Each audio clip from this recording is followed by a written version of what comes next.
Handa na rin po sa Brigada Eskwela ang isang eskwelahan sa Maynila at may unang balita live si James Agustin.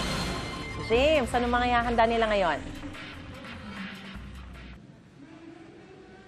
Maris, good morning. Sama-sama yung mga mag-aaral, magulang at kanilang mga guro sa pagsisimula ng Brigada Eskwela dito sa Rosauro Almario Elementary School sa lungsod ng Maynila. Bago mag-alas 7 na umaga na magsimula ang parada hudyat ng pagsisimula ng Brigada Eskwela 2026 na may temang bayanihan sa paaralan, nagkakaisa para sa kaayusan at kaalaman.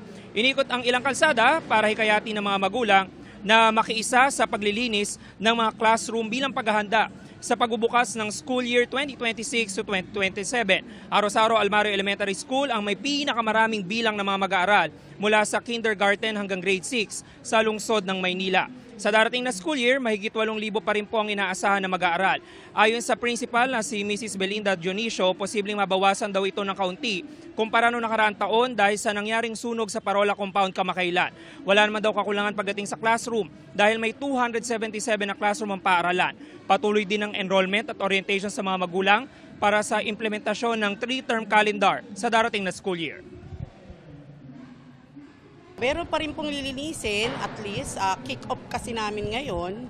So lahat po ng aming mga teachers at aming brigada staff ay naglilibot-libot para encourage po yung mga magulang para makiisa sa amin sa brigada.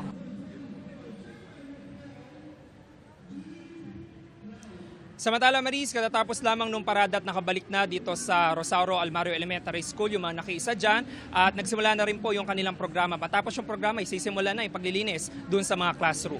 Yan ang unang balita mula po rito sa lungsod ng Maynila. James Agustin, GMA News.